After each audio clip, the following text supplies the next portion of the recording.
Merhabalar, kanalıma hoş geldiniz. Bugün sizlerle bu efsane güzel çantayı yapacağız. Efsane diyorum çünkü gerçekten bence orijinalinden kat kat güzel oldu. Ünlü markanın çok istediğiniz çantasını çalıştım sizler için. Ama tabii ki de ben yine kendi farkımı ortaya koydum. Birebir yapmadım çantayı. Çantamız normal ölçülerinde çok daha kare formunda bir çantaydı. Görseller sizi aldatmasın. Aslında bu çanta orijinalinde daha kare formlarda ölçü olarak. Ama ben gözüme o şekilde güzel görünmediği için bakın bu şekilde yaptım. Burası arkası.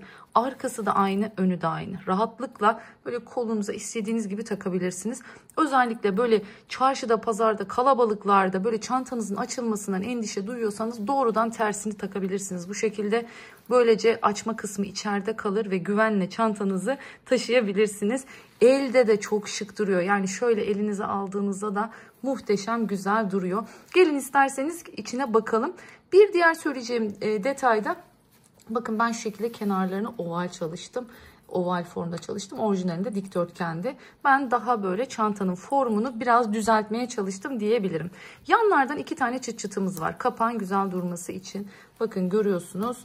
Kapak kısmımız komple çift kat. Yani örgümüz aslında şuradan bir başlıyor, gidiyor buraya kadar geliyor dikdörtgen parçamız. Sonrasında şu üst kapağımız monte ediliyor. Bakın görüyorsunuz içine bir cep telefonu, normal bir kalın büyük bir cüzdan ve gördüğünüz gibi bir de iç cebimiz var. Buraya da her türlü küçük malzemelerinizi koyabilirsiniz. Form olarak, duruş olarak çok güzel bir boyutta oldu. Dilerseniz Instagram hesabıma da geldiğinizde çantaları biliyorsunuz üzerimdeki duruşunu da zamanla paylaşıyorum. Oradan da bende nasıl durmuş, üzerimde nasıl durmuş yine onu da görebilirsiniz. Orijinalinde burada troklar vardı ama ben inci tercih ettim. Böyle çok da boğmasın diye de biraz seyrek atarak kullandım. Görüyorsunuz aynı şey arkasında da geçerli. Önü arkası tamamen bir. Şöyle yine vidalı D'lerimiz var kenarlarında daha minimalist olması açısından ve gerçekten kalitesi muazzam bir yine görüyorsunuz zincir sapım var. Bu çantamda görmüş olduğunuz tüm malzemeleri FY Çanta Aksesuar sayfasından alabilirsiniz. Açıklamalar kısmına yine ismini yazacağım. Web sitesinden temin edebilirsiniz tüm malzemeleri. Rafya olarak Nas rafya kullandım ve sadece 1,5 tane Nas rafya gitti. Hemen ipimi göstermek istiyorum. Bakın şu şekilde bir ip. Oldukça güzel, ince, örümü muhteşem. Gerçekten bayılacaksınız. Akıyor ip. Hem hasır dokusunda hem kağıt formunda ama oldukça dayanıklı ve güzel. Örmesi çok keyifli. Tavsiye ediyorum bu anlamda sizlere. Umarım beğenmişsinizdir ve umarım bu videoyu benimle izleyip bu çantayı örmeye karar vermişsinizdir diyorum. Hala kanalıma abone olmadıysanız kanalıma ücretsiz bir şekilde abone olarak videolarımı da beğenilerinizle yorumlarınıza taçlandırırsanız şahane olur. Çantamın genel ölçülerini şimdi sizlere hemen başlangıçta vermek istiyorum. Çünkü videonun ilerleyen anlarında sonrasında aralarda bulmakta zorlanabiliyorsunuz. Bakın görüyorsunuz şöyle en olarak baktığımızda 21,5 santimlik bir enimiz var. Hemen boy olarak bakacak olursak şu hizayı alırsam evet 13 santimlikte bir boyumuz olmuş oluyor. Görüyorsunuz. Hemen yan taraflarında ölçüsünü vereyim sizlere.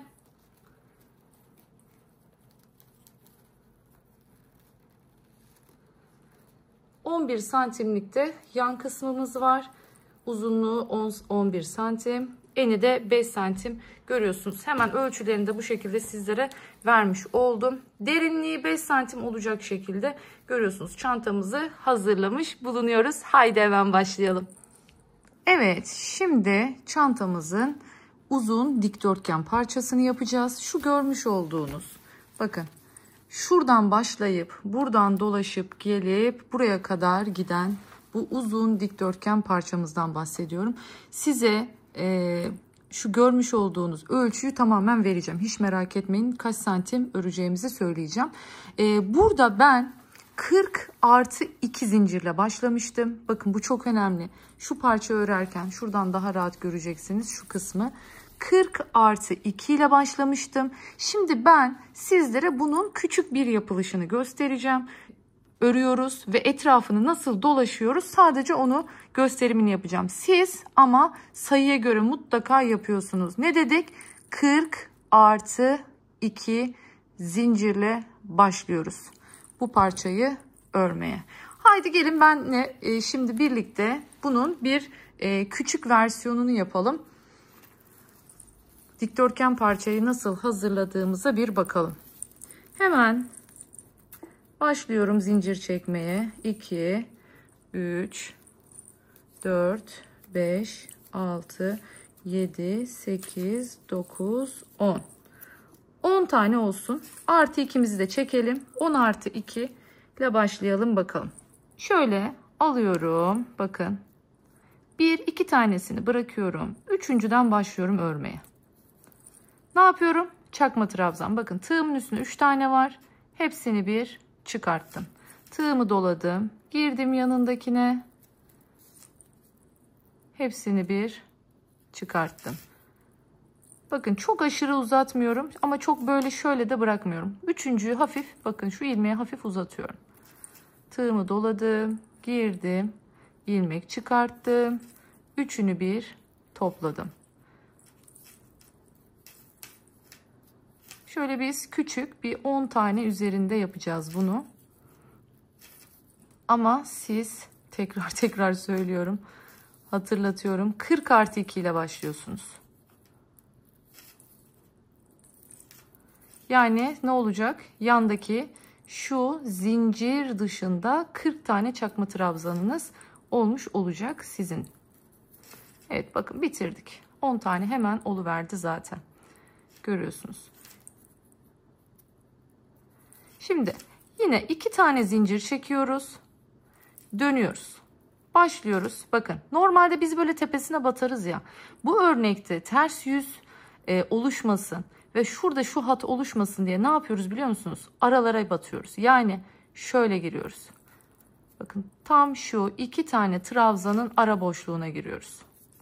Geldim. Bakın buradaki ara boşluk burası.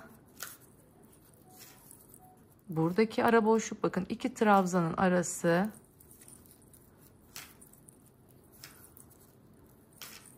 Burası arası yine.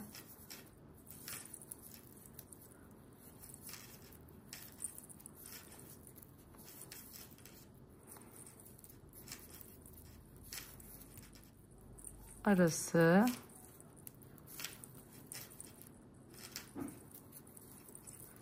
Bakın son olarak zincirle trabzanın arasına geliyorum.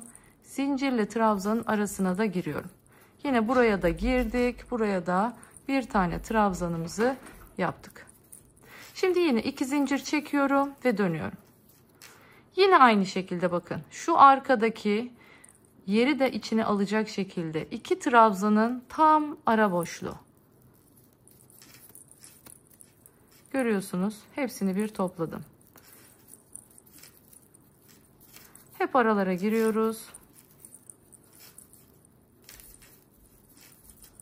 İp çok güzel gerçekten.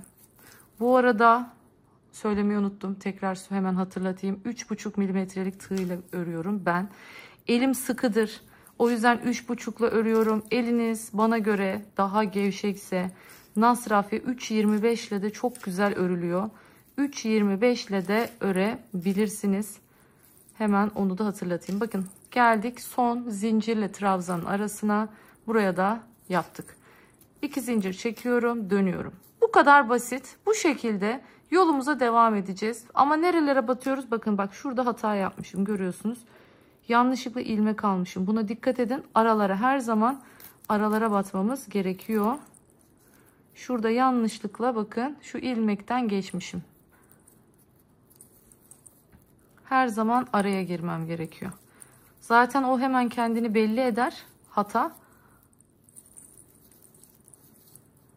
Ters giden bir şeyler vardır yani belli olur. Bakın şimdi hepsi dizili olmuş oldu. 2 zincir çektim, döndüm. Şimdi bir miktar böyle öreyim. Daha sonra etrafını hemen nasıl dolaşıyoruz onu göstereceğim. Evet, şimdi ben bir miktar ördüm. Ama siz ne kadar örüyorsunuz bu parçadan? Şunu söyleyeyim. Bakın buradan bir başlıyor. Dolanıyor, dolanıyor, dolanıyor buraya kadar. Bakın görüyorsunuz 6 da bundan.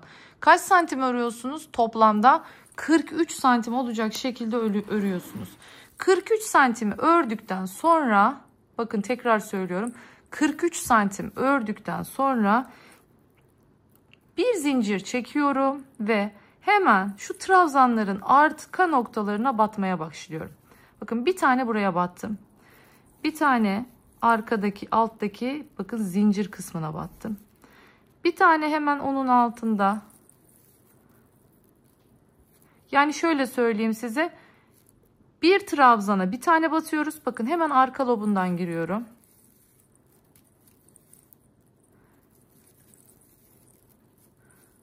Bundan 2 tane batıyorum.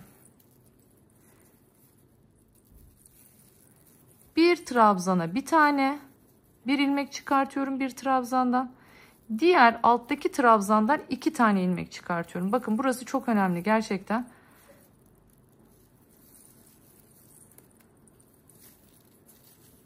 Görüyorsunuz.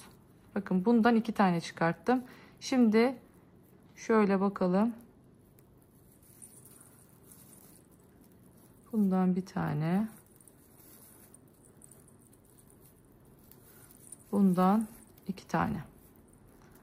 Bundan bir tane. Bundan 2 tane. Bundan bir tane. Bundan 2 tane. Aslında bu birazcık da sen kendiniz ayarlayabilirsiniz. Böyle marullanma yapmayacak şekilde, kasma yapmayacak şekilde etrafını dolaşabilirsiniz. Hemen köşeye kadar gelelim. Evet geldim. Bakın en son sıradakinin kenarına da yaptım. Şimdi onun tepesi. Görüyorsunuz en köşe noktamız. Geldim buraya. Bir. Bakın. 2. Burada şu köşenin tam böyle çok sivri olmasına gerek yok. 2 tane benim için yeterli. Geliyorum. Devam ediyorum. Her bir tepeye bir tane. Ben video kesilmiş yanlışlıkla örmüşüm. O yüzden söküp şimdi size tekrardan örüyorum göstermek için. O yüzden ipim sökük.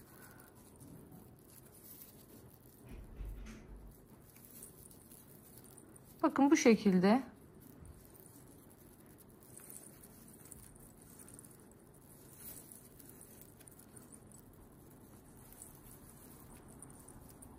ilerliyoruz. Şimdi geldik şuradaki zincir kısmı. Bakın şu zincirin alttaki zincire batıyorum. Yine buraya 2 tane batıyorum. Bu şekilde bu köşeyi de dönmüş oluyorum. Geliyorum şimdi yandan devam ediyorum.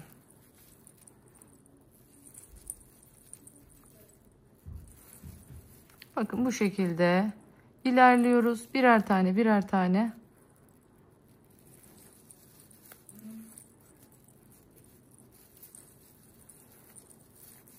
Şunu keselim artık. Çok fazla dolaştırdık bunu.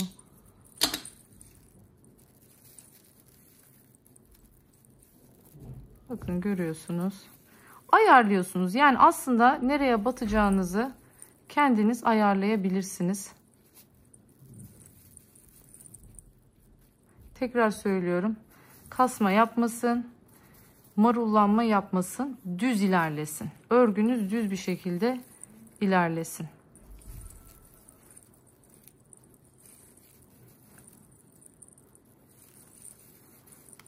Bakın bu şekilde yolumuza şimdi devam ediyoruz. İki tarafın eşit olmasına özen gösterin. Sayılar tutsun birbiriyle. Şimdi gelelim köşeye kadar. Şurayı da dolaşalım. Ondan sonra artık diğer parçamızın yapımına geçelim. Şimdi köşeye geldim. Köşedeki zincirin boşluğuna bir tane battım. Aynı yere şimdi bir tane daha batıyorum. Görüyorsunuz 2 tane de buraya yapmış olduk. Sonra devam ediyorum yanındakinin tepesinden ilerlemeye.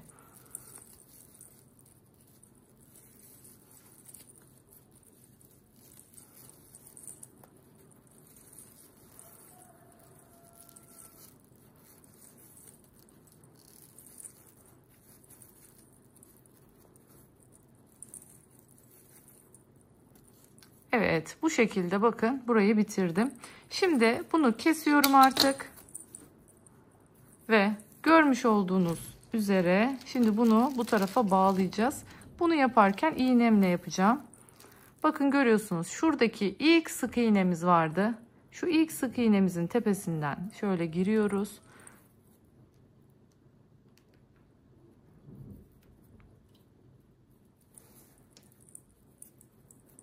Sonrasında şuradaki görmüş olduğunuz ipin çıktığı noktadan içeriye geri iniyoruz. Evet. Bakın böylelikle normal düzgün bir kapatma yapmış olduk. Şimdi buradan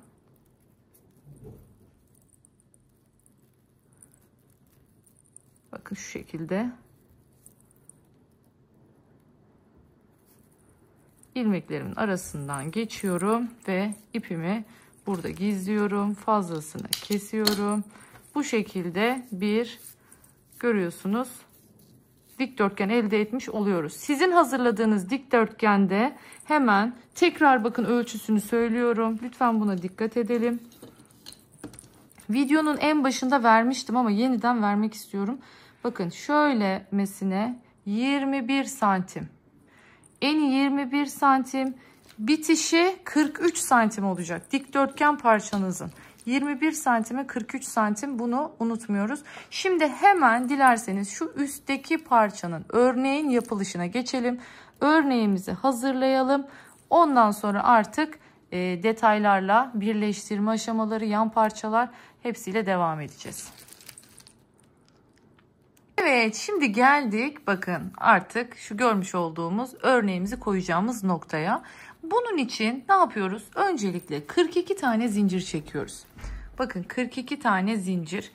Ben hemen beklememek için bakın 42 tane zincirimi çektim. 42 tane zincirimi çektikten sonra başlıyorum şimdi bakın saymaya. 1, 2, 3, 4, 5. Bakın 5 tanesini ayırıyorum. Tekrar sayıyorum. 1, 2, 3, 4, 5. Hemen 6. bakın buradaki 6.'nın içine gireceğim. Şöyle yerini belli edeyim, rahat görün. Şöyle deliği büyüteyim biraz. Bakın şu gördüğünüz 6. ama nasıl? Tığımı doluyorum. Geliyorum bu 6. zincire. Şimdi biraz uzatıyorum. İkisini çıkarttım. Tığımda bıraktım. Çıkartmıyorum bunu. Doladım. Aynı yere tekrar giriyorum. Uzattım. Bakın ikisini çıkarttım. Şimdi tığımın üstünde görüyorsunuz 3 tane var. Hepsini bir topladım. Araya 1, 2 tane zincir çekiyorum. Geliyorum tekrar aynı boşluğun içine. Şu görmüş olduğunuz aynı boşluğun içine girdim. İkisini çıkarttım. Tığımda 2 tane bekletiyorum. Bir daha doladım. Aynı yere tekrar giriyorum. Uzattım biraz. İkisini çıkarttım. Tığımın üstünde 3 tane var. Yine bakın hepsini bir topladım. Şimdi bu ilk birinci olan şeklimiz. Şöyle bir düzeltelim. Bakın görüyorsunuz. Şimdi tekrardan buna bir fıstık daha yaslamam lazım. Şimdi tığımı doluyorum. 1, 2, 3 tane atlıyorum. Dördüncüye geliyorum. Bakın tekrar hatırlatıyoruz. Tığımız 3,5 milimetre. Kedi birazcık dişiyle şey yapmış gözükmüyor ama 3,5 milimetre tığımız. Bakın ilkini yaptım. Tığımı doladım. Aynı yere tekrar girdim. İkincisini de yaptım. Şimdi üçünü bir topluyorum. Görüyorsunuz. Şimdi araya 1, 2 zincir geldik. Aynı yere tekrar giriyoruz. Bakın ikisini çıkarttım. Tığımı doladım. İkisini çıkarttım. Şimdi üçünü bir topladım. Görüyorsunuz artık şekil oluşmaya başladı. Yani ya üste zincir çekiyoruz. Yani bir seferinde üste zincir çekiyoruz. Bir seferinde altta zincir boşluğu bırakıyoruz. Şimdi tığımızı doladık. Başlıyoruz sıradan. 1, 2, 3 tanesini bıraktım. Dördüncüye giriyorum. Şimdi tekrar buraya fıstık yapacağız. 2 çıkarttım. Tığımı da bakın bıraktım. Girdim tekrardan. İkisini çıkarttım. Tığımda 3 tane var. Hepsini bir topladım. Görüyorsunuz. Araya 1 2 zincir çekiyorum. Aynı yere tekrar giriyorum. 1 2 hepsini bir topladım. Bakın görüyorsunuz. Üçüncüyü de yapmış olduk bu şekilde. Hep böyle tekrar edeceğiz. Son kez göstereceğim şimdi. Son kez. Tekrardan bakın. Tığımı doluyorum. Alttan 1, 2, 3 tane boşluk bıraktım. Dördüncüye giriyorum. İkisini çıkarttım. Tığımı doladım. Aynı yere tekrar girdim. İkisini çıkarttım. Şimdi üçünü bir topladım. 1, 2 zincir araya. Aynı yere girdim. 1, 2. Şimdi hepsini bir topladım. Bakın görüyorsunuz. Şu V'yi yapıyoruz. Yeni V'ye geçiyoruz. Yeni V'ye, yeni V'ye. Bu şekilde gideceğiz. Şimdi sıra sonuna kadar görüyorsunuz burada. Bakın sayalım. 1, 2, 3, 4, 5, 6, 7, 8, 9 tane tam V. Bir tane de yarım V yapacağız. Sonuna geldiğimde yarım V'yi nasıl yaptığımızı hemen sizlere göstereceğim. Evet, şimdi bakın 1, 2, 3, 4, 5, 6, 7, 8, 9 taneyi yaptık. Şimdi tığımı doladım. 1, 2, 3, dördüncüye giriyorum. Diğer tığımı bulup geleceğim gerçekten.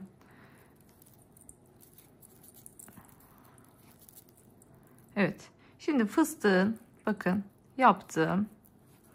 Şimdi burası bu şekilde ne oldu? Çapraz kaldı. Bunu düzlememiz lazım. Bunu nasıl düzlüyoruz? Hemen buraya 2 zincirimi çekiyorum. Tığımı doluyorum. Aynı noktaya, son noktaya tekrar giriyorum. Ve buraya bir ikili trabzanımı yapıyorum. Ve böylelikle kenarlarımı düzlemiş oluyorum. Bakın 3 tane zincir çektik. Tam tamına denk geldi. Eğer şu altlarınız baktınız ki üstünüze denk değil, kasma yapıyor, zincirlerinizi bir tık daha geniş yapabilirsiniz. Şimdi hemen bakın üst sıraya çıkacağız artık. Nasıl çıkıyoruz üst sıraya? Öncelikle 1 2 3 tane zincirimi çektim, yukarıya döndüm. Bakın bu ne için? Tamamen yüksekliğimi sağlamak için. Şimdi buradan sonra artık yapacak olduğumuz eylemlerin yukarıya doğru çıktığında mesela şu boşluklara batmamız lazım. Yani fıstıkları şu boşluklara yapacağız. Şurada görüyorsunuz. Bakın artık fıstıklar tam şu boşluklara gelecek ve çiftler şu ortadaki iki zincirlik kısımlara gelecek. Şimdi bunu dengelemek için burada iki zincir çekmiştik hatırlarsanız. Aynı şekilde iki tane de zincirimi çekiyorum ve ne oldu? Toplamda 5 tane zincir oldu burada. Geldim şimdi buradaki boşluğa. 1, aynı yere tekrar girdim. 2. Evet, bir tane fıstığımı yaptım. Geldim yanındaki boşluğa. 1, 2. Yine fıstığımı yaptım. Bakın görüyorsunuz birleştiler. Şimdi araya 1, 2 tane zincir çekiyorum. Aynı yere tekrar giriyorum. Aynı boşluğa tekrar giriyorum ve gördüğünüz gibi bakın üst alttakinin aynısı. Bunun üstüne bu geldi. Şimdi V'nin üstüne V geldi. Devam ediyoruz. Sıradaki boşluk. Birinci fıstığımı yaptım. 1, araya 2 zincir. Girdim tekrar. Örnek ters yüz şeklinde gidiyor. Geldik bakın hemen yan boşluğa.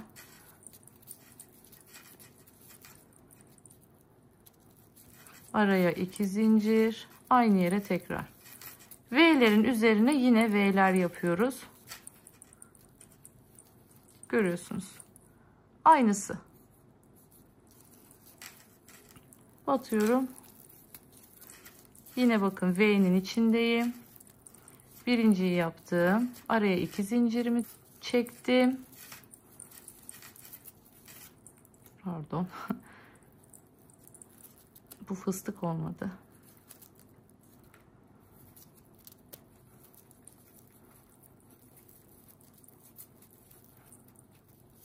Evet.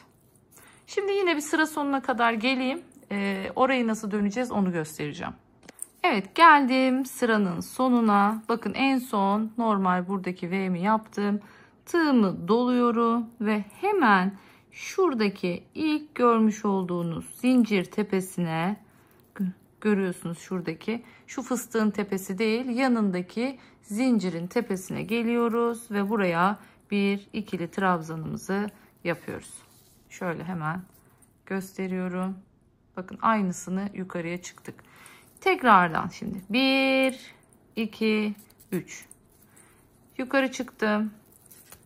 Geldim ilk boşluğun içine. Bakın buradan döndüğümüzde bunun aynısını, buradan döndüğümüzde bunun aynısını yapıyoruz. En son ne yaptıysak onun aynısı. Bakın şimdi ilk fıstığımı yaptım. 2 zincirimi çektim. 1 2. Yine fıstığımı yaptım. Geldim yan tarafa. Yine 1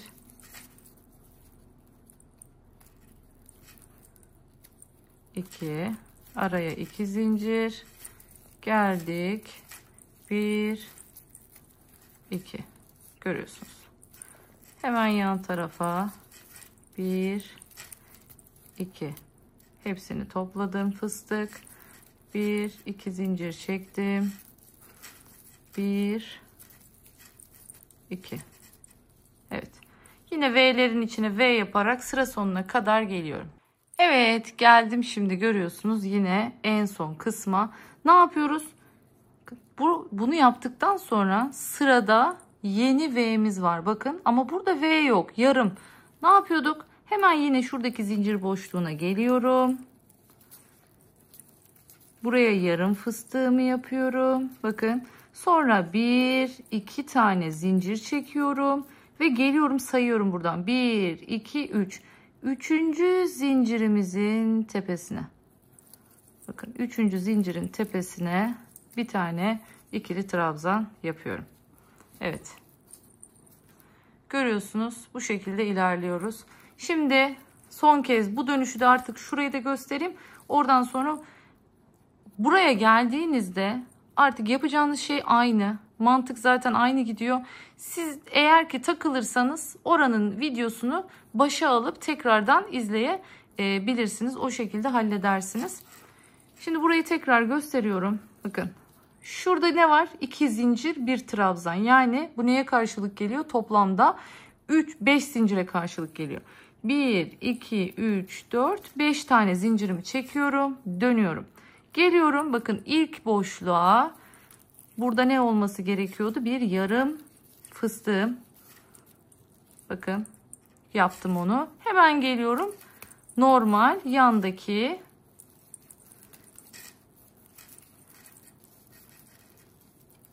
V'mizin olduğu yere, araya 2 zincirimi çektim. 1 2. Bakın görüyorsunuz. Artık bakalım şöyle. Şu. Aynı şekilde devam edecek. Her V'nin ortasına bir V daha yapacaksınız. Bu şekilde. Şimdi ben istediğim boya gelene kadar devam edeceğim ve sonrasında size toplamda kaç sıra, kaç santim eninde, kaç santim boyunda tüm bilgileri vereceğim. Hemen örüyorum ve geliyorum. Evet, şimdi artık parçamı bitirdim. Bakın örnekten 1, 2, 3, 4, 5, 6, 7, 8, 9, 10, 11, 12, 13, 14, 15 sıra yapmam benim için yetti. Ama siz kendiniz ne yapın? Mutlaka santim ölçüsüne dikkat edin. Ona göre yapın. Şimdi hemen bakalım kaç santim olmuş.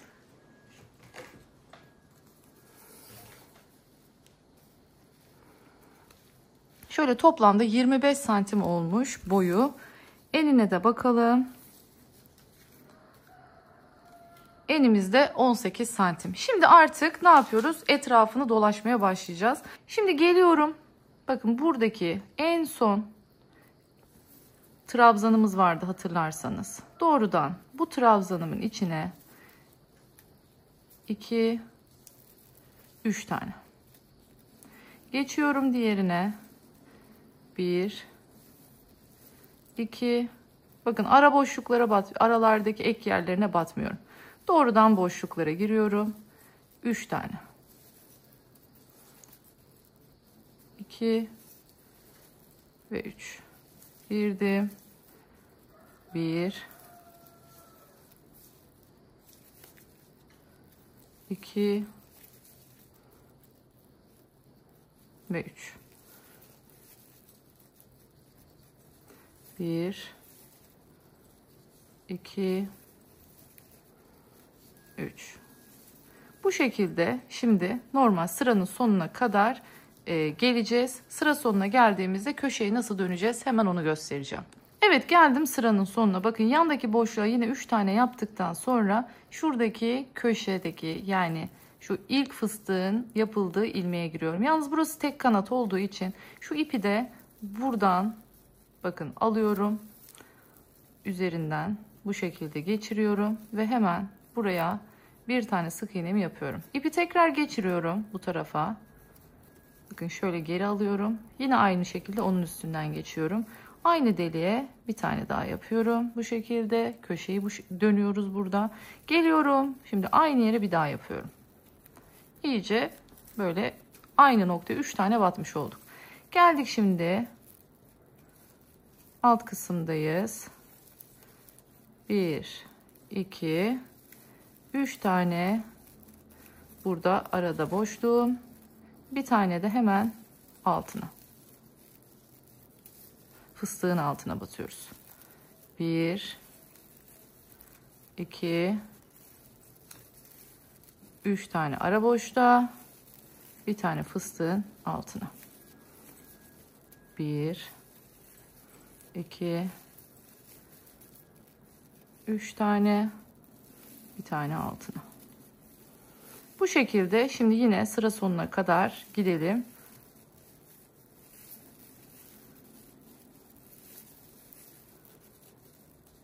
Bakın şöyle elinizde kontrol edin. Herhangi bir şekilde fazlalık var mı? Kasma var mı? Az mı geldi? Çok mu geldi? Bakın bunu anlamanın yolu şu şekilde elinizde düzeltin. Ölçünüz eğer marullanma yoksa, kasma yoksa doğru ölçüde yapmışsınız demektir. Hemen bakın şimdi buraya kadar gelelim. Yine buradan tekrar köşeyi göstereceğim. Ondan sonra artık yolumuza devam edeceğiz. Köşelerde her zaman için 3 tane batarak ilerleyeceğiz ki o köşemiz dikdörtgen formunu kaybetmesin. Evet, geldim şimdi köşeye. Bakın burada şurada görmüş olduğunuz gibi 2 tane zincirimiz vardı tepeye çıkmak için. Bu ilkini yapıyorum şimdi normal. İkincisini yaparken buradaki ikinci zincire giriyorum. Şimdi bu noktaya 1 2 ve 3 taneyi yapıyorum. Bakın 3 tane köşe dönmesini yaptım. Şimdi yan tarafa boşluk içinde 1 2 3 taneyi yaptım. Bakın böylelikle şu kısmı aynı bununla eşit göz sayısına getirmiş oldum. Şimdi buradan sonra aynen devam ediyorum. Her boşluğun içine 3 tane sık iğne yaparak yolumuza devam ediyoruz.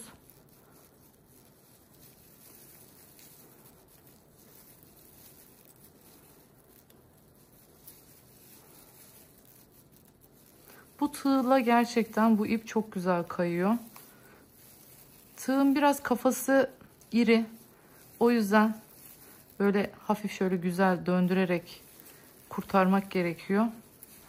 Yani bu kaygan, bu malzemeye bir de şöyle güzel bir tam kafa oturtabilselermiş, gerçekten muazzam bir tığ olacakmış. Çünkü müthiş kayıyor. Örmesi çok rahat. Özellikle Nasrafya'da bu tığ müthiş hareket ediyor.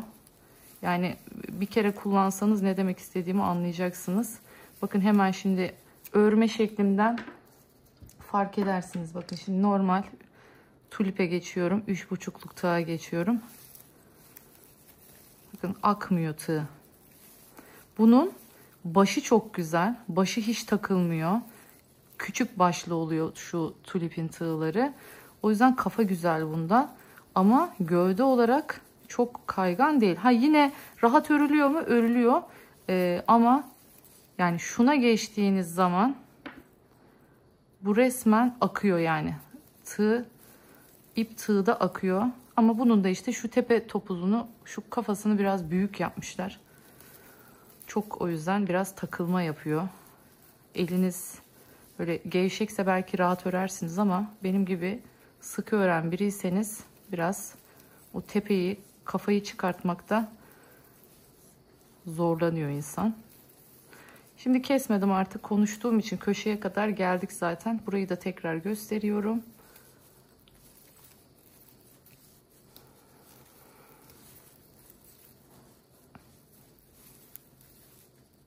Böylelikle örgünüz de dengelenmiş oluyor. Biliyorsunuz şimdi git gel ördüğümüz için bir tarafta trabzan, bir tarafta zincir oluyor ya bu örgüde. Bu şekilde yaptığınızda kenarlarınızı bu sık iğneyle, eşit sayıda sık iğneyle dolaştığınızda örgünüzde birden toparlanıyor ve düzgün bir form kazanmış oluyor. Şimdi son kısmı beraber yapalım. Geliyoruz yan tarafa. 1, 2 ve 3. 3 tane yanımızı yaptık. Şimdi artık köşeye döneceğiz. Köşeyi neyin üstüne döneceğiz? Buradaki ilk fıstığın üstüne. Tepesine girdim. 1, 2 ve 3. Bakın köşeyi oluşturmuş olduk. Şimdi hatırlarsanız fıstıklarımızın arasında 2 zincir vardı. O yüzden 2 sık iğne yapıyoruz. Tepelerine birer tane sık iğnemizi yapıyoruz. Geldik. 1, 2 tane boşluğa. Geliyorum. Yan yana böyle sırt sırta 2 tane fıstık var. İkisinin tepesine de birer tane yapıyorum. Yine geldim zincir boşluğuna. 2 tane buraya. Şimdi birer tane tepelerine.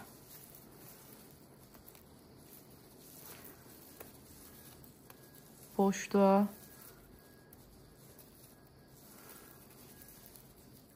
Tepelerine.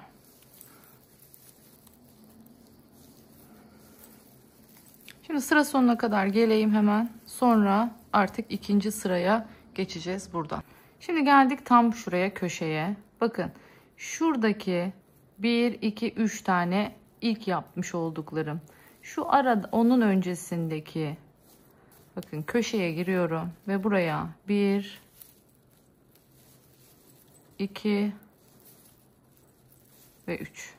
3 tane bakın batıyorum ve burada hemen yanındakinin tepesinden yoluma devam ediyorum. Yani bir nevi spiral olarak gidiyorum buraya. Şimdi burada herhangi bir arttırma vesaire hiçbir şey yok. Nerelerde var? Sadece köşelerde var. Dümdüz her bir sık iğnenin üzerine bir sık iğne olacak şekilde yoluma devam edeceğim. Bakın şu nokta bizim köşe noktamız, biliyorsunuz. Hemen işaretleyicilerimizi takalım dilerseniz. Şurada köşeye geldiğimde bakın burada 1, 2, 3 tane yapmıştık. Bu 3 tanenin ortasındaki, yani ikinciye takıyorum. Hemen geliyorum 3 tane battığım yere, ortadaki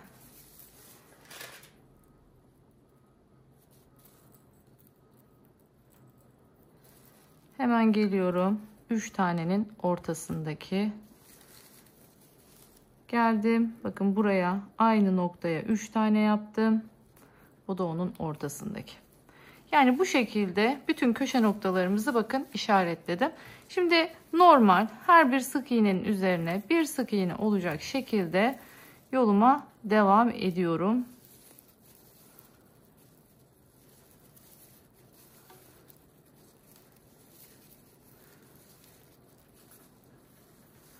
Bakın bu şekilde ilerliyoruz. Şimdi hemen şu kontrolü yapmanızı istiyorum burada.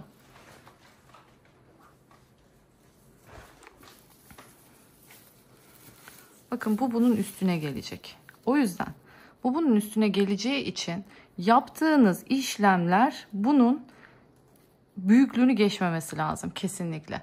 Şimdi ben 2 tane değil 3 tane dolanacağım bunun etrafına, çünkü aralarına inci dikeceğim. İnci dikeceğim için o incinin ortadaki sıraya denk gelmesini istiyorum.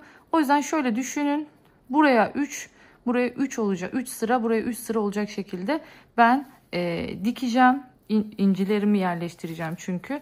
Bu tabii biraz şöyle esneyecek. Güzelce önce ütüsünü yapacağım.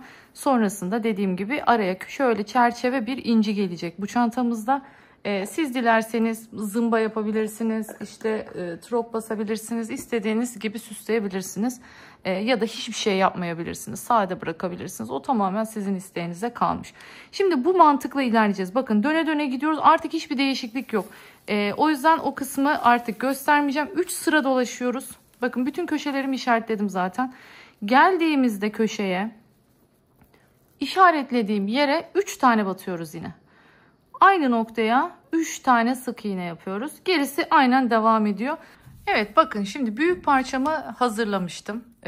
Biliyorsunuz. Burada yine bakın örgümüzü ördük ve etrafını şöyle bir sıra sık iğne ile dolaştık. Şimdi burada artık ne yapacağız? Kapağı gövdeyle buluşturacağız. Burada görmüş olduğunuz üzere bakın köşeleri buradaki köşelerle birleştiriyorum. Hiç saymama vesaireye şu anda gerek yok. Zaten bakın şöyle taktığımızda köşelerin denk geldiğini görüyoruz. Sayı aynı olmasa bile karşılıklı gelen ilmekleri birleştireceğimiz için bazen aynı noktaya birden fazla kez de batabiliriz. Hiçbir sıkıntısı yok bu durumda. Evet hemen ipimi aldım tekrardan.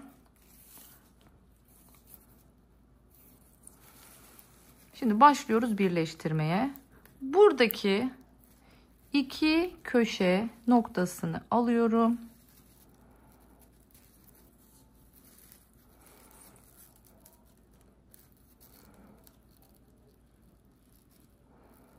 Bunları dilerseniz normal ilmek kaydırmayla da birleştirebilirsiniz. Dilerseniz eğer bu kısmı böyle de yapabilirsiniz. Ben ilmek kaydırmasını tercih edeceğim bu noktada.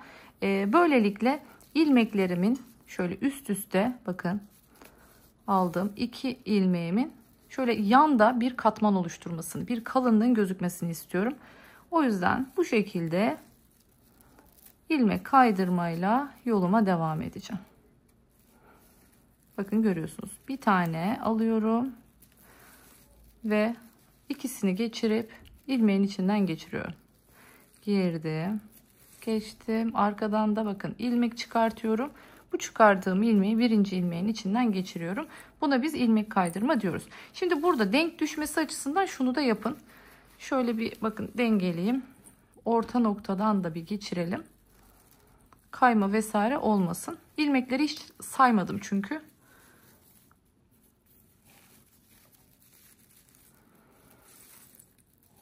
Bakın görüyorsunuz. Hop içinden geçirdim. Buradan girdim. Buradan girdim. İlmeği içinden geçirdim.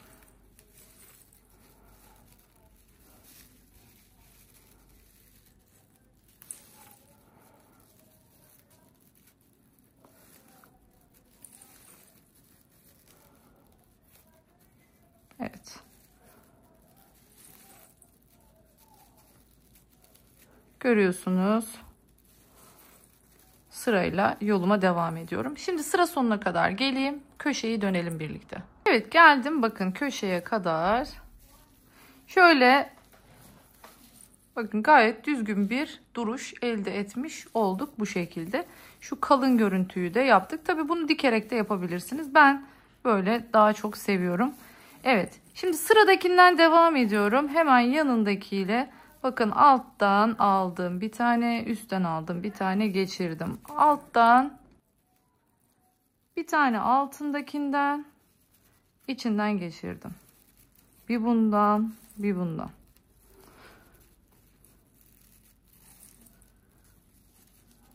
Bakın hiçbir fark yok. Aynen yoluma şimdi devam edeceğim. Nereye kadar?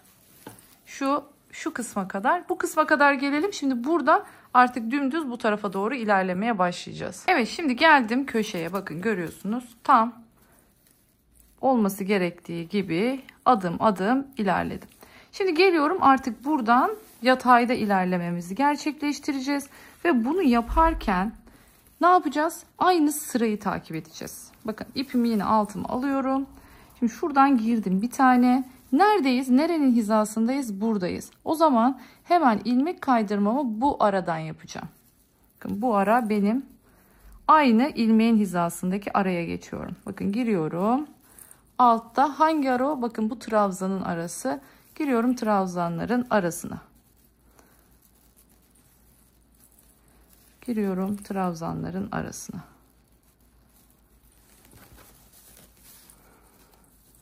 Bakın göstermek için böyle yapıyorum size.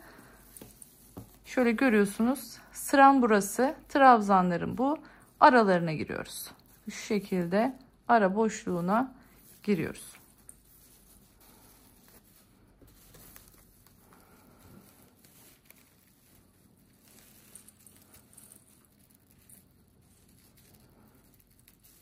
Burada sırayı karıştırmayın. Çünkü eğer yerinize bakarak gitmezseniz, kayık yaparsanız o zaman tamamen bozulur. Mutlaka ve mutlaka bakarak, garantiye alarak ilerlemenizi tavsiye ediyorum. Şimdi yine aynı şekilde böyle dümdüz gidelim. Bakın şöyle, eğer ortada falan potlaşma olursa hiç önemli değil. Çünkü bu zaten bu şekilde katlandığında üsttekinin bakın o bolluğu yok olmuş oluyor. O yüzden içiniz rahat olsun. Mesela ütülediğimizde de zaten kalıplaşacak bunlar şimdi biraz sonra. Hemen şimdi aynı şekilde devam ediyorum. Aynı hizayı oradan da bu tarafa doğru devam edip başladığım yere kadar geliyorum. Sonra orada ipimizi nasıl gizleyeceğiz hemen onu göstereceğim. Evet, artık bakın gerçekten güzel bir şekil almaya başladı çantamız. Şimdi ben bir tarafını yaptım. Şu kısmını şöyle hazırladım. Görüyorsunuz son derece düzgün. Aynı örneğin devamı olacak şekilde yaptım bu kısmı. Şöyle hafif görün diye ben bunları ilmek kaydırmayla tutturdum ama diğer tarafını birlikte yapacağız zaten. O zaman göreceksiniz. Bakın en son ilmek kaydırmayla birleştiriyordum. Şu kısmını bıraktım. Şimdi ipi nasıl gizleyeceğiz, nasıl temizleyeceğiz onu göstereceğim. Şöyle açalım bu kısmını. Bu arada şunu da hemen belirtmek istiyorum. Şimdi ben çantaya normal astarlama yapacağım. Şu kenarlarından vidalarımızı takacağız ve sonrasında vidalarımıza da zincir sap kullanacağım. Ben bu çanta için şu kısımlarına incilerimizi dikeceğiz. Gerçekten çok güzel olacak diye düşünüyorum. Ben çok seviyorum bu hasır rengin üzerine incileri. Bakın çantamızın en güzel tarafı ne? Önü arkası yok. Bakın görüyorsunuz değil mi? Önde de bu şekil, arkası burası. Yani şu tabii daha yapılmadığı için böyle duruyor da. Arkası burası. Önü burası. Yani çıt çıtlarını taktığınızda önü ve arkası aynı olacak. Bu hem daha kalıplı durmasını sağladı hem de ön ve arkada aynı görüntü elde etmenizi sağladı. Bence bu çok güzel bir detay oldu bu çanta için. İçini açtığınızda sizlere sadece şöyle bir tavsiyede bulunabilirim. Şimdi çantamız, dikkat ettiyseniz şuraya kadar 2 kat geliyor. Buradan sonraki kısım, şu kısım sadece tek kat. Dilerseniz içinden sadece şu kısmı yapışkanlı tela ile destekleyebilirsiniz. Daha tok bir görüntü olması açısından. Yine aynı şekilde şu yan kısımlarınızı, şuralarınıza içten yapışkanlı tela yapıştırabilirsiniz. Bunlar tamamen sizin tercihinize kalmış. Hemen yan parçayı örmek için sabırsızlanıyorum. Çünkü çok zevkli gerçekten örmesi. Ama öncesinde iplerimizi bir gizleyelim. Bakın buraya kadar gelmişim. İlmek kaydırmamı yapmışım. Bu başlangıç ipi, bu bitiş ipi. Şimdi görüyorsunuz buraya kadar geldik. Burada şu ilk başladığım ilmek kaydırma görüyorsunuz. Arada bir boşluk var. Şöyle ikisini birden alacak şekilde giriyorum ve aynen bakın bu ipin çıktığı noktadan aynen geri çıkıyorum. Ve böylelikle görüntünün devamlılığını sağlamış oldum. Bu iplerimi sonrasında şurada yan taraftaki sık iğnelerimin hemen arasından gizlemelerini yapacağım. Şimdi şu konuyu açıklık getirmek istiyorum. Burası önemli bir detay. Biliyorsunuz ben çıt çıtlarımı araya takacaktım. Yani şöyle söyleyeyim. Şu çıt çıtları taktığımda bu örgüyle ikisinin arasında kalacaktı ama çıt çıt taktığım noktalar hemen bu kadar uca takamayacağım için şu aralardaki deliklerden arkaları gözüktü. Ben de o görüntüden hoşlanmadığım için çıt çıtları yine bir örgüyle tutturmaya karar verdim. O yüzden çıt çıtları şu anda kapakta yok, görüyorsunuz, takmadım. Bunu yapmanın yolu ne olabilirdi? Şu kenar hattını çok kalınlaştırmam gerekecekti. O da örgü kısmını, yani desen kısmını azaltacaktı. Onu o yüzden tercih etmedim. Şimdi hemen ben iplerimi gizleyeceğim sonrasında. Bu kısmı anladık diye düşünüyorum. Bakın gerçekten son derece düzgün, kalıp gibi bir çanta olacak bittiğinde. Hemen yan tarafa başlayalım. Yan tarafa başlamak için öncelikle 20 tane zincir çekiyorum. Bakın şöyle tutuyorum. Ucunda hiç pay bırakmama gerek yok. Şöyle tuttum. 2 tane çekiyorum ve bunu bırakıyorum. Böylelikle buraya zaten halihazırda bir tane zincir çekmiş oldum. 2, 3, 4, 5, 6, 7, 8, 9, 10, 11, 12, 13, 14, 15, 16, 17, 18, 19 ve 20 tane zincirle başladım.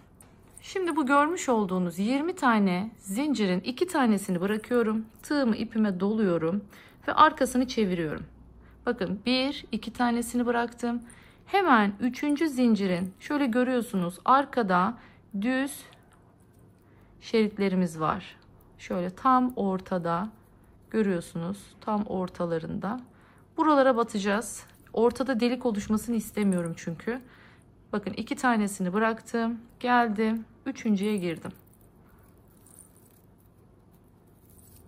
Yine çakma trabzana devam ediyoruz. Örnek bütünlüğünü sağlamak için her bir noktada hep aynı örneği kullanıyoruz bu anlamda.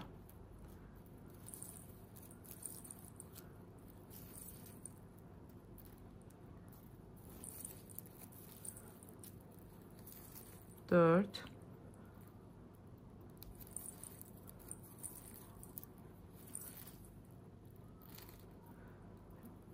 5, 6, bakın hep orta kanatlar.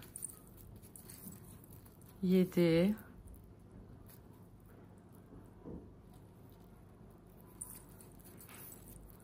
8, 9, evet altına dolanmış. Şimdi bu şekilde ilerleyelim. Sıra sonuna kadar geleyim. Sonra karşı tarafa nasıl dolanacağız onu göstereceğim. Evet, geldik sonuncu. Bakın zincirin içine de. Şimdi bu zincirin içine bir tane yaptım. Devamını getiriyorum. Toplam 5 tane olacak. İkinciyi yaptım.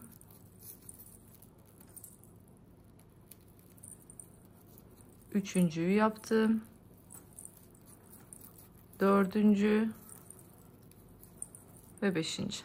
Bakın 5 taneyi yaptık. Şimdi aynen devam ediyorum sıradakinden. Bakın bunun tam karşısına giriyorum ve yapıyorum. Bakın görüyorsunuz tam karşısına.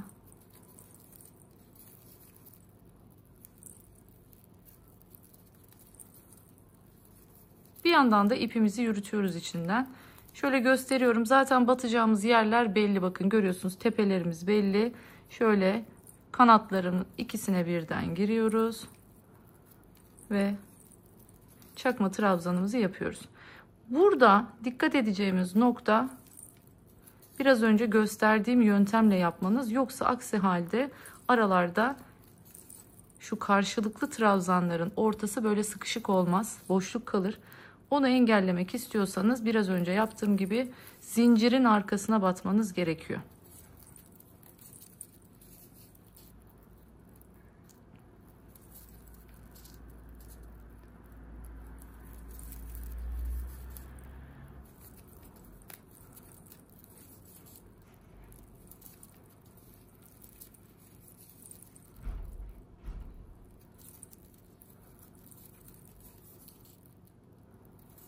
Bakın hiç kesmedim.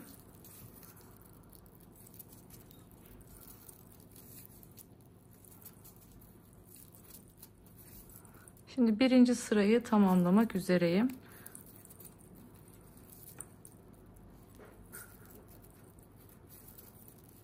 Evet. Şimdi burada görmüş olduğunuz üzere ben bir tane trabzanın karşısına yapmış oldum. Peki bir de burada neyimiz var? Zincirimiz var. O zaman şimdi bu zincir için bir tane daha buraya giriyorum ve yapıyorum. Yani artık zincirin de karşısına bir trabzan yapmış olduk bu sayede. Evet, şimdi artık ikinci sırayı dolaşmaya başlayacağız. 2 zincirimi çekiyorum ve dönüyorum. Aynı gövdede olduğu gibi ne yapıyorum? Şu ara boşluklara batıyoruz. 2 tane trabzanın arasına giriyoruz. Bakın şu şekilde.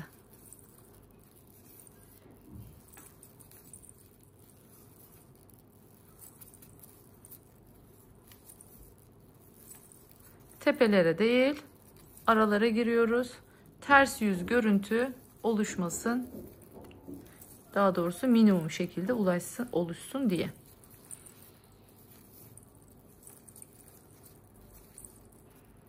Gerçekten ip o kadar güzel akıyor ki. Çok seviyorum bu rafyayı. Çok kaygan bir rafya. Hem hasır dokusunu sonuna kadar veriyor. Kağıt formunda ama bir o kadar da yumuşak ve kaygan. Eli kesinlikle acıtmıyor. Yani akıp gidiyor örgü diyebilirim size. Şimdi artık geldik. Bakın. 1, 2, 3, 4, 5 tane burada vardı hatırlarsanız. Şimdi bunları çiftleme zamanı. Beşincinin bir öncesine ne yapıyorum? Şimdi çift batıyorum. Battım çifti. Bakın 2 taneyi yaptım. Geldim. Şimdi ikisinin arasına yine. Bir. Aynı yere tekrar girdim. Yine çift. Geldim. Yine ikisinin arasına. Bir. 2 tane battım çift. Geldim yine ikisinin arasına. Bir. Battım 2 çift. Bakın kaç tane yaptık? 1, 2, 3, 4 tane çift yapmış olduk. Geldim bir sonrakine. Araya yine. Oldu 5 çift. Şimdi artık yoluma normal devam ediyorum. Bakın bu şekilde önemli olan nokta her bir sırada 5 arttırma yapmış olmanız. Yani köşe kısmında 5 arttırma yapacaksınız. 5 tane çift yaptığımız için 5 tane ilmek arttırmış olduk bu sayede. Şimdi zaten örgümüz 3 sıradan oluşuyordu. İkinci sırayı bakın tamamlamak üzereyim. Şimdi 3. sıraya geçeceğiz birlikte.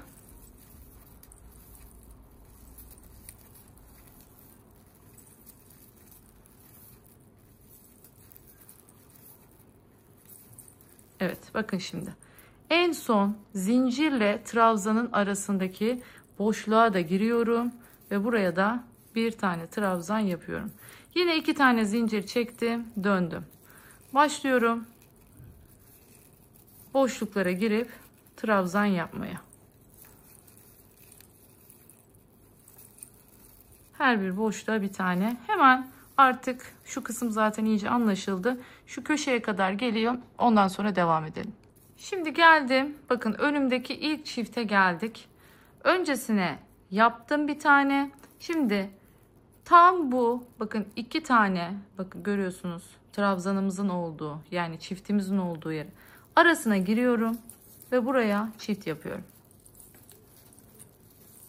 Şimdi hemen yanındakine bir tane tek yapıyorum. Yine geldik bakın çift var altımızda. Çiftin arasına girip buraya çift yapıyorum.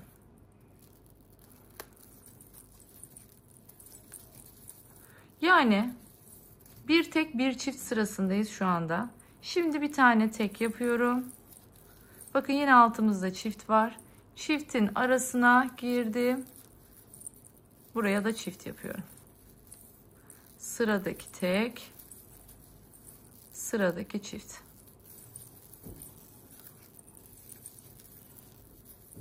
Sıradaki tek, sıradaki çift.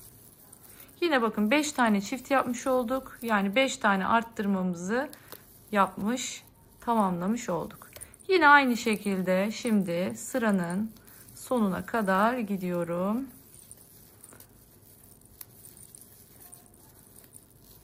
Gördüğünüz üzere bu kadar kolay yan parçalarımızı hazırlamak. Yan parçayı yaptığımızda ipi kesmiyoruz ve ekliyoruz. Bu önemli bir detay. Lütfen buna dikkat edelim.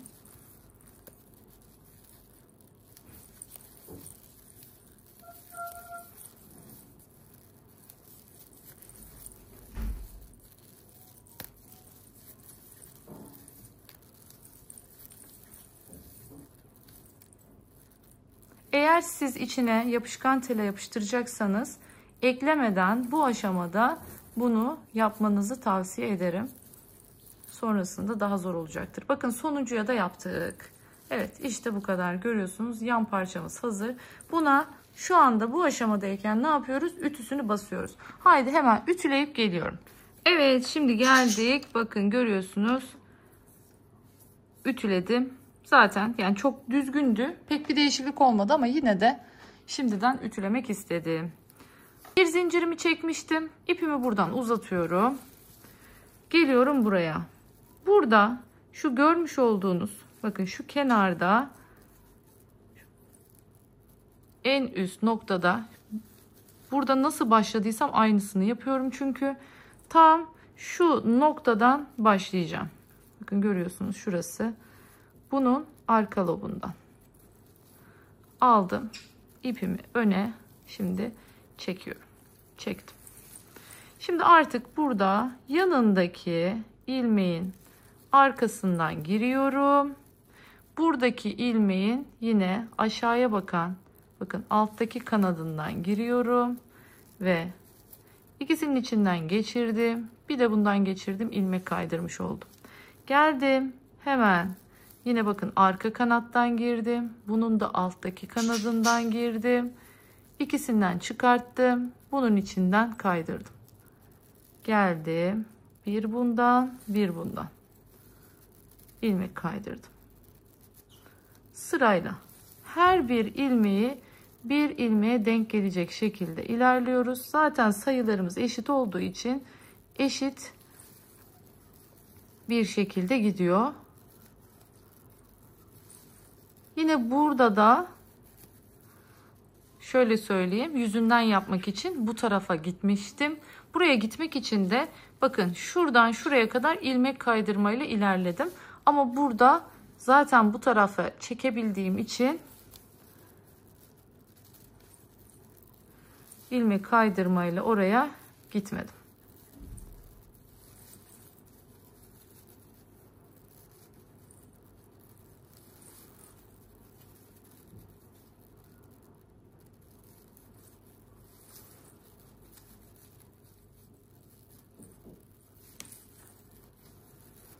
Bakın bu şekilde ilmek ilmeğe ilerliyoruz.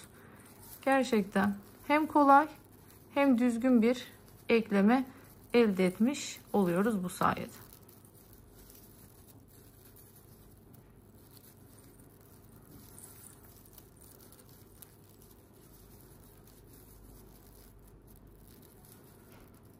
Şimdi burası anlaşıldı diye düşünüyorum. Şimdi sonuna kadar gelelim. Şu kısmında zaten hiçbir fark yok. Aynen ilmek ilmeğe devam ediyoruz.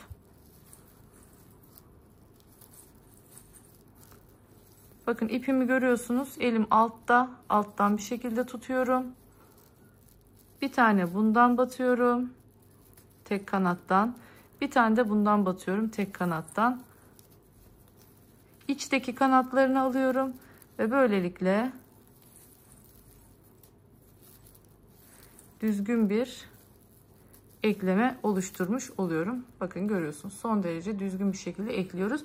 Şimdi aynı şekilde her bir ilmeğe bir ilmek denk gelecek şekilde sıra sonuna kadar gelelim. Evet, geldik sonuncuya. Bakın gördüğünüz gibi aynı hizadan devam ettim ve buradaki son trabzonu yapıp kenardaki zincire geldim. Aynı şekilde bakın onun da tepesinden buradan girmem lazım. O zaman şimdi gene bir tane buradan alıyorum. Bir tane ondan alıyorum. İkisinden geçirdim, ilmek kaydırdım ve bir zincirle burayı sıkıştırdım. Bakın şimdi şurası, dikkat ettiyseniz diğer tarafta ilmek kaydırma vardı. Aynı şekilde buraya da yapmamız lazım. Yani bu ilmek kaydırma ne sağlıyor? Hem ağız kısmının toparlanmasını sağlıyor, hem de şimdi ilmek kaydırma yaparak buradakinin aynısını oraya yapmış olacağız. Diğerinde ilk önce ilmek kaydırma yapıp sonra birleştirmiştik. Burada önce birleştirdik, sonra ilmek kaydırma yapıyoruz. Nereye giriyorum? Şurada biraz önce bahsetmiş olduğumuz, bakın, zincirle trabzanın arasına giriyorum ve buraya bir tane ilmek kaydırmamı yapıyorum.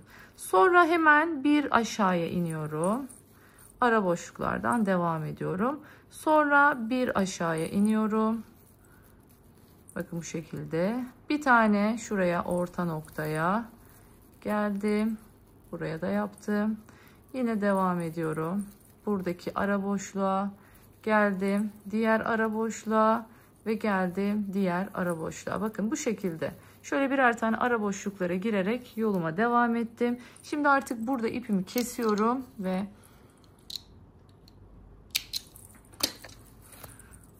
evet, son ilmek kaydırmamı iğneyle yapacağım bu aşamadayken. Şöyle girelim herhangi bir yerden. Şöyle girelim. Aynı noktadan çıkalım. Evet. Şimdi ipimizi şu şekilde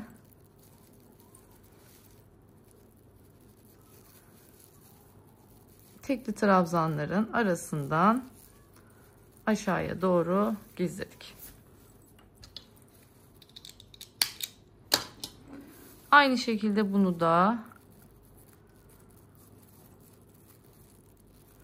şöyle ağız kısmımızda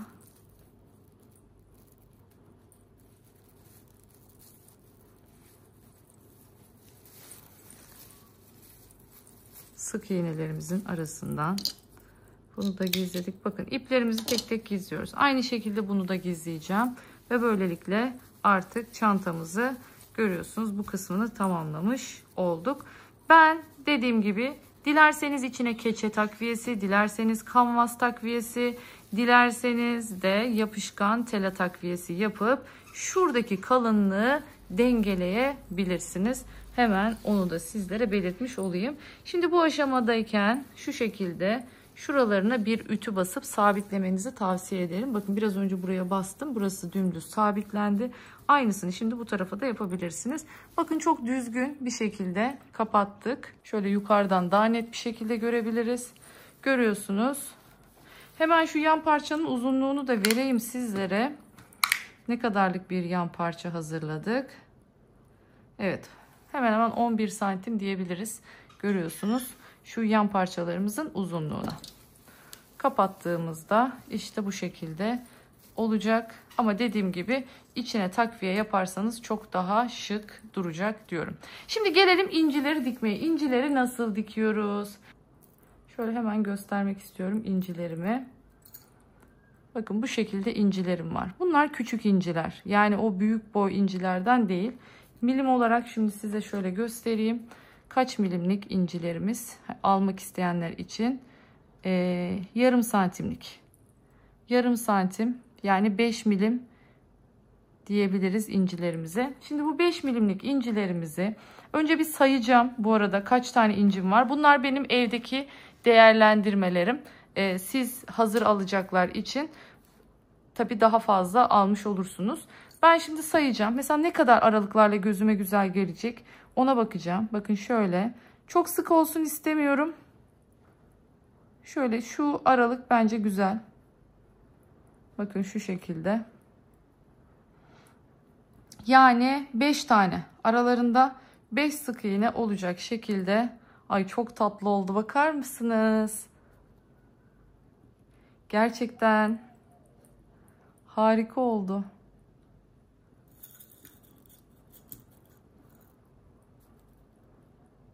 Tabii şu an dikmediğimiz için duramıyor. Şöyle çok güzel olacak gerçekten. Evet, bakın gerçekten o kadar güzel oldu ki yani bayıldım. Yani Çok çok tatlı oldu.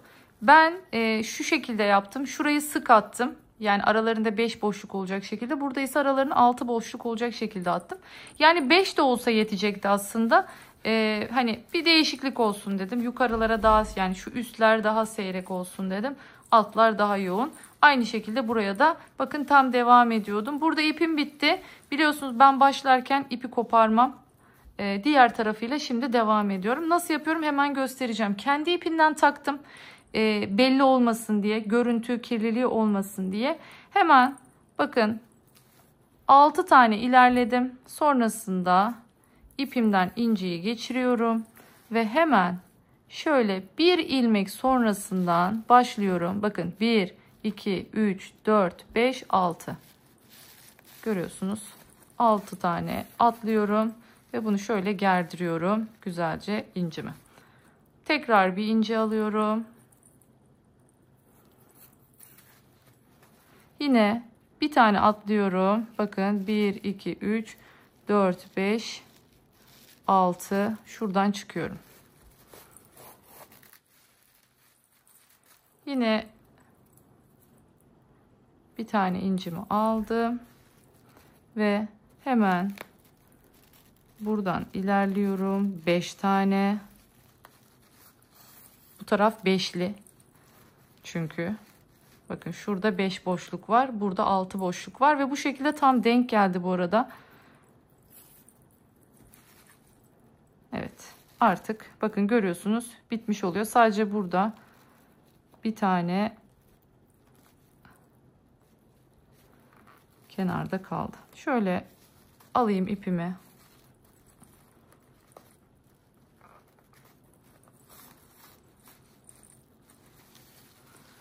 Evet, şimdi tam bu aşamadayken ipimi sıkılaştıracağım. Şu arada bakın tekrardan ipimi şöyle geçiriyorum. Bu sıkılaştırma için. Ve sonrasında şöyle aşağıya iniyorum ve alttaki sık iğnelerimin arasından bunu sürdürüyorum. Evet. Bakın bu şekilde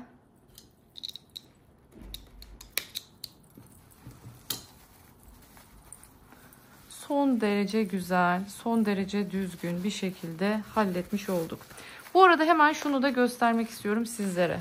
Bakın iç kısmına bu şekilde bir yapıştırma yaptım. Telaları yapıştırdım. Tabi sonrasında buna bir de ne eklenecek? Astar eklenecek iç kısmına.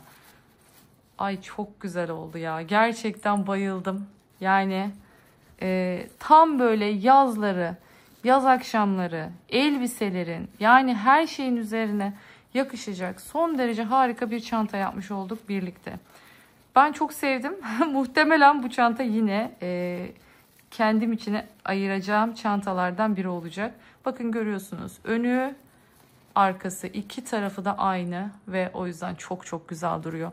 Dilerseniz şöyle elinize alabileceğiniz çok tatlı bir çanta oldu. Hemen biz şu görmüş olduğunuz iplerimi gizleyeyim ve şu yan halkalarımızı takalım. Vidalı D'lerimiz var. Onların takımını göstereceğim sizlere. Onu taktıktan sonra artık bu yerlerini belirleyeceğiz. Şu görmüş olduğunuz bakın bu çıt çıtlarımızın yerlerini ayarlayacağız ki astarın içinde kalsın. Metaller astarın içinde kalsın, görünmesin. Ona uygun olarak da yine buraya diğer çıt çıtlarımı dikeceğim. Biraz sonra yine onu da göstereceğim sizlere nasıl yapıldığını. Hemen dilerseniz ben iplerimi temizleyeyim ve halkalarımızı takalım. Evet, gördüğünüz üzere çıt çıtlarımı da taktım. Bunu kameranın altında biraz zor olacaktı. O yüzden şöyle hemen size nereye yaptığımı göstereceğim. Bunu ölçmenin kolay yolu şu şekilde olması gereken yerde bakın şöyle ayarladım, şöyle yanlarından hafif böyle 0'a 0 indirmiyoruz bunu. Çünkü 0'a 0 indirirsek içine koyduğumuz eşyalarda sonrasında sıkıntı yaşarız. Yani şöyle değil de hafif birazcık yukarıdan yerini ayarladım.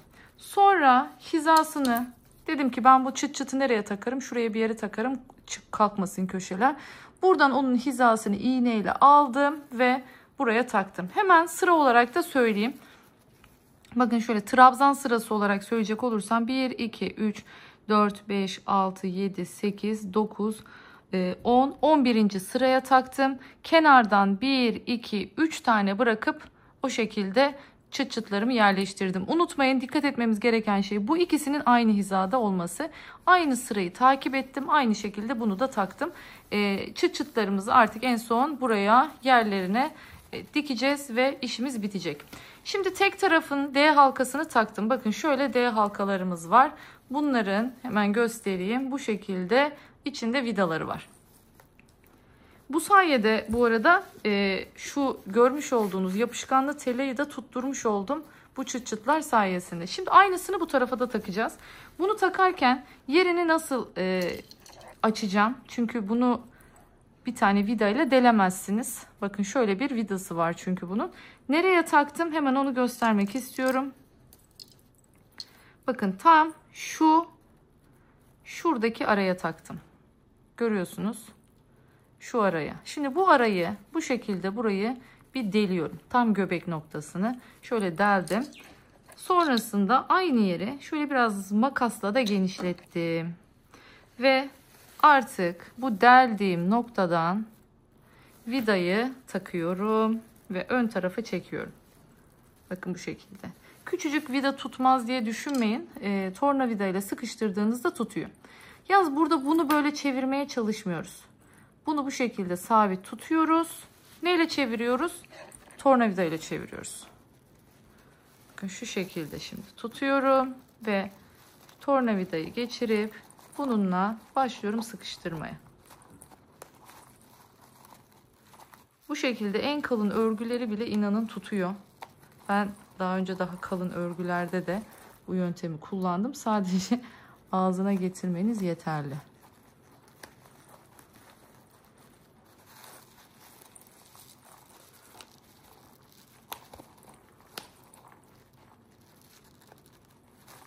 Şöyle güzel bastırarak yapın. Ağzı yalama olmasın. Sıkıştırabileceğiniz maksimum şekilde sıkıştırın. Tamam. Evet, artık buraya ne yapacağım? Direkt doğrudan hemen şeyleri takabileceğim. Yani bu görmüş olduğunuz yere zincirimi takabileceğim. Zincirden bir sap kullanıyoruz bu çantamızda. Bakar mısınız güzelliğine? Ya gerçekten çok çok güzel oldu. Çok sevdim. İnciler muazzam yakıştı. Onu açıklık yani böyle rahatlıkla söyleyebilirim.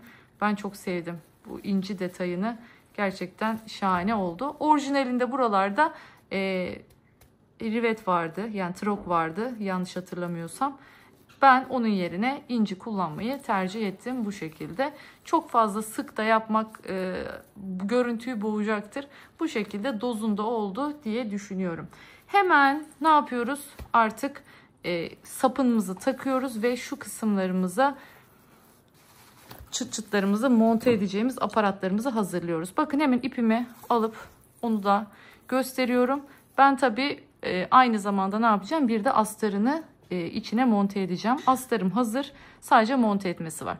Şimdi alıyorum. Bir sihirli halka yaparak başlıyorum bu şekilde. Tığımı bakın. Bunu parmağımla güzelce bastırıyorum. Alttan girdim. Şu şekilde tığımı çıkarttım. Bakın bu şekilde görüyorsunuz. Bir zincirle sıkıştırdım ve sonrasında başlıyorum sık iğnelerimi yapmaya. 4 5 6 ve 7 tane sık iğnemi yapıyorum. Şimdi güzelce yavaş yavaş sıkıştırıyorum kopmadan. Şimdi şu görmüş olduğunuz ilk sık iğnemin tepesine geliyorum. Bu ipimi de içinden yürütüyorum ve başlıyorum her birine çift yapmaya.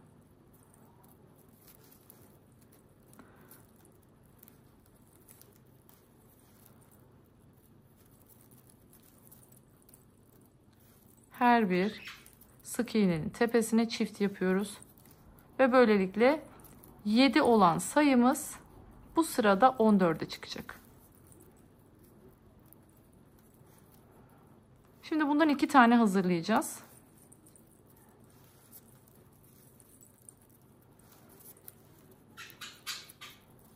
Çok büyük olmasın yuvarlağınız. Kenarlarından çok taşmasın.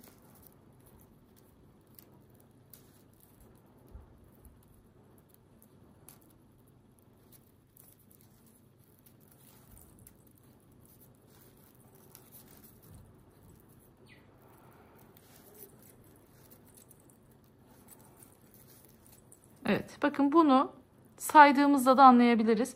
2, 4, 6, 8, 10, 12, 14. Tamam, bitmiş.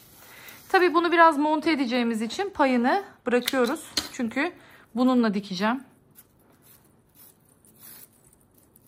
Şimdi hemen ağız kapamasını yapalım. Bunun için yine iğnemi alıyorum.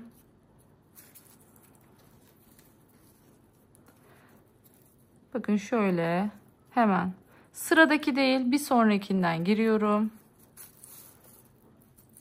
Yine ipin çıktığı bakın buradan arkaya geçiyorum. İşte bu kadar. Şimdi buraya kilidimizi takıyoruz. Bakın görüyorsunuz şöyle kenarında sadece bir dikme hattı oluşturuyoruz. Daha fazlası değil.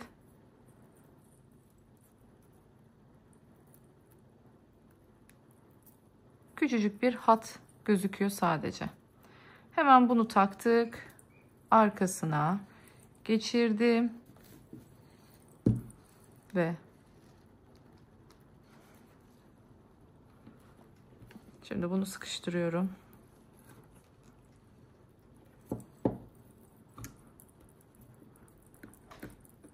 Evet. Bunu çantamızın şimdi bu noktasına bu şekilde monte edeceğiz. Gelin dilerseniz hemen yerimizi ayarlayalım ve dikme işlemini gerçekleştirelim. Şöyle hizamızı aldık. Nasıl düzgün durması gerekiyor? Yerimizi belirledik.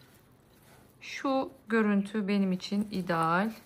Hemen buna göre yerini ayarlıyorum şimdi. Bakın taktım çıt çıtı ve çıkarttım ve böylelikle yerini gözümle hizaladım. Bu arada ben tam şu ikincinin altına takacağım. Şurası.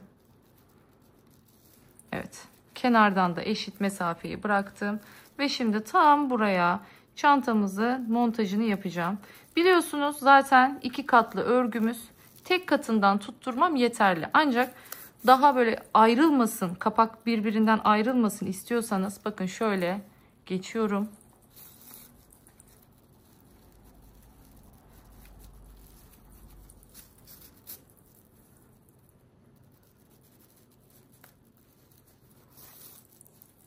Şöyle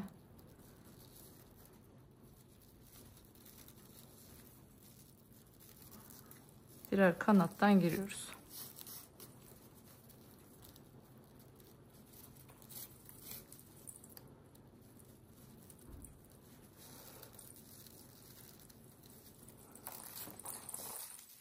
Bakın görüyorsunuz son derece arkasına böylelikle geçmemiş oluyor. Görüntü kirliliği olmuyor. Düzgün bir şekilde eklememizi yapmış oluyoruz.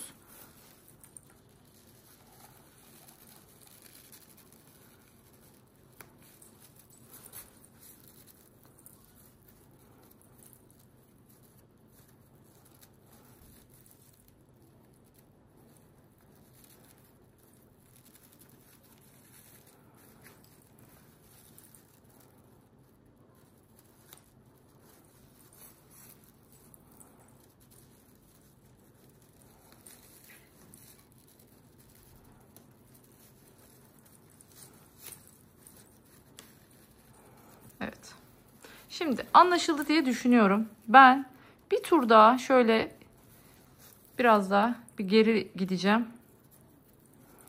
Yani normalde batmadığım yerlere aralarda kaldıysa bir tur daha batacağım bu şekilde. Ve böylelikle